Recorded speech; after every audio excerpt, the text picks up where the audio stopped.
সবকিছু রু আছে, দেখে শুনে বোঝে। কি দলিল সবকিছু রু আছে, দেখে শুনে বোঝে? আল্লাহ রাব্বুল আলামিন বলেন, ওয়া ইন মিন শাইইন ইল্লা ইউসাব্বিহু বিহামদিহি ওয়ালাকিন লা তাফকাহুনা তাসবিহাহুম। এমন কোন বস্তু নেই যে আল্লাহর প্রশংসা সহকারে তাসবিহতে রত না আছে।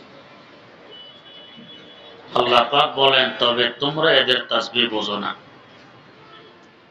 দুর্বলতা আমাদের, না হয় এরা দেখে শুনে বোঝে। যেমন ধরুন মাটি, আমরা মনে করি মাটি দেখে না, শোনে না, বোঝে না। যদি তাই হয়, আজ থেকে প্রায় 1450 বছর আগে ইরাকে একটি যুদ্ধ সংঘটিত হয়েছিল, নাম জঙ্গে জামাল।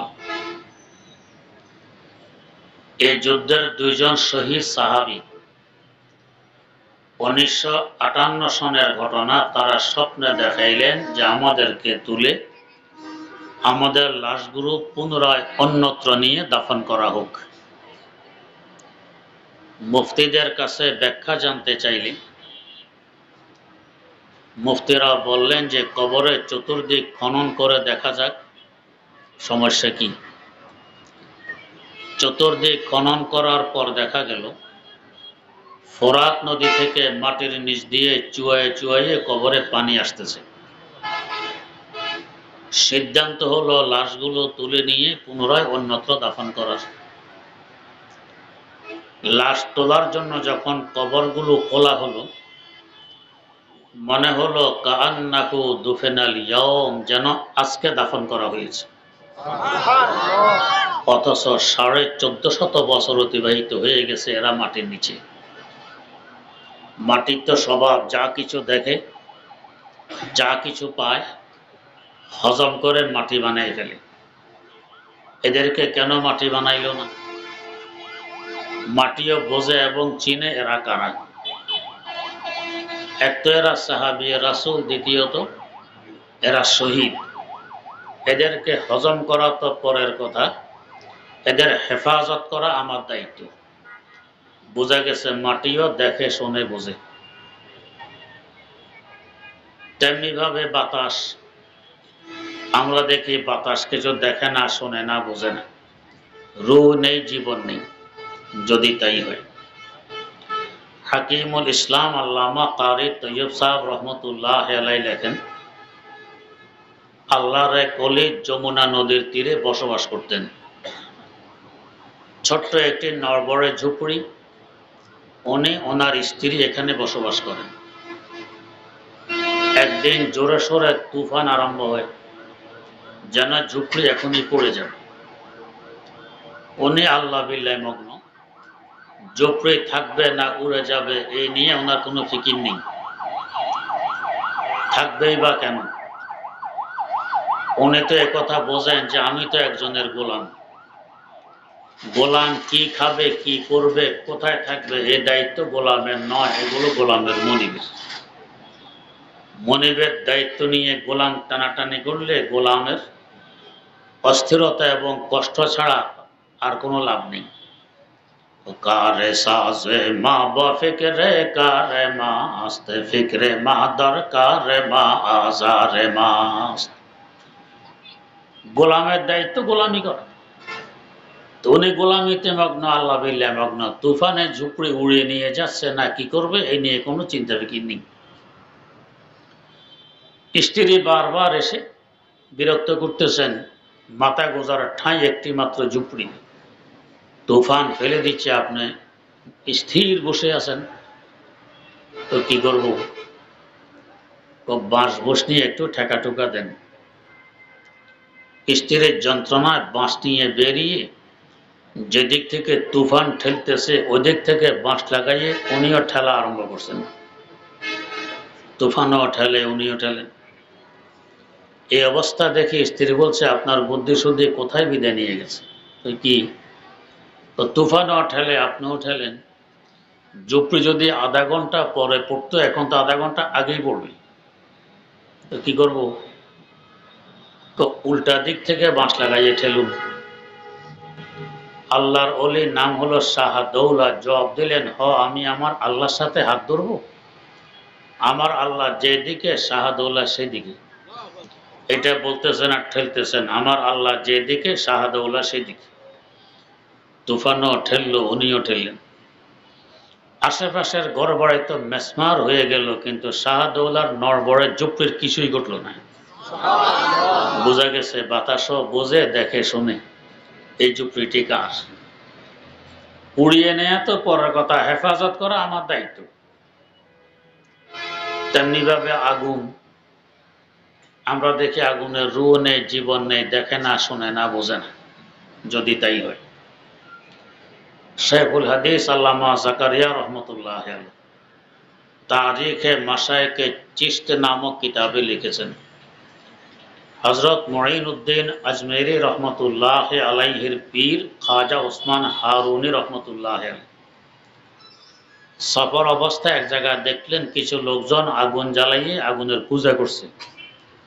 কেউ তওয়াফ করে, কেউ রুকু করে, কেউ সিজদা করে। বুঝাইলেন যে বাবারা, আগুন উপাস্য না, উপাস্য আগুনের সৃষ্টিকর্তা।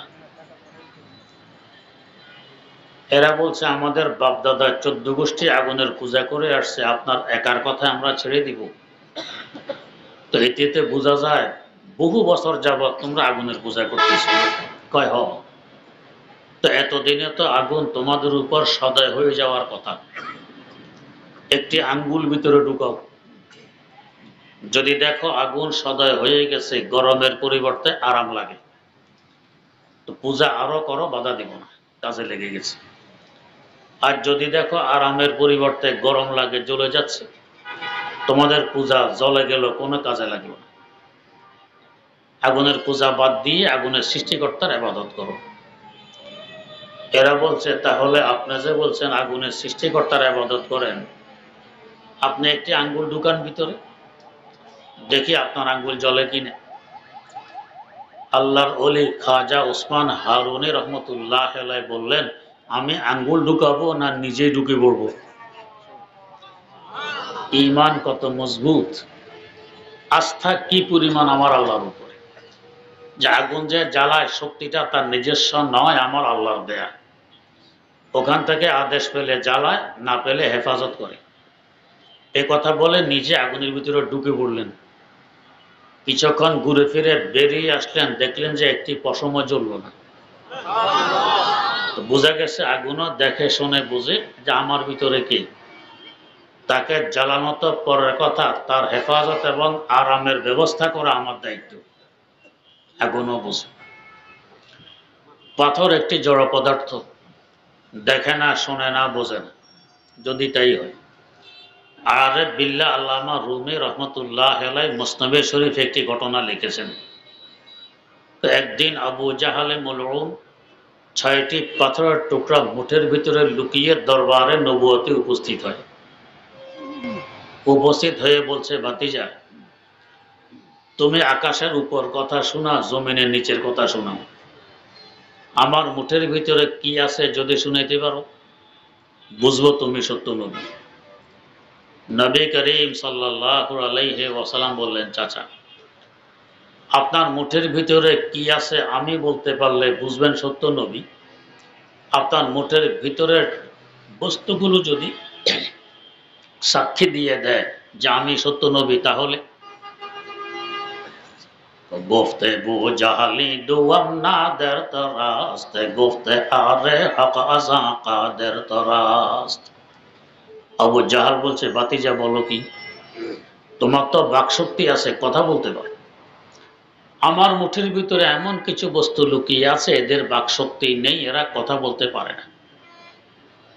আবু জাহাল এ কথাটি বুঝতে সক্ষম হলো না যে আমাদের মুখের ভিতরে এক টুকরা গোশত নাড়া মারলে আওয়াজ বেরিয়ে আসে, যে গোশতের টুকরাকে আমরা জিহ্বা বলে থাকি।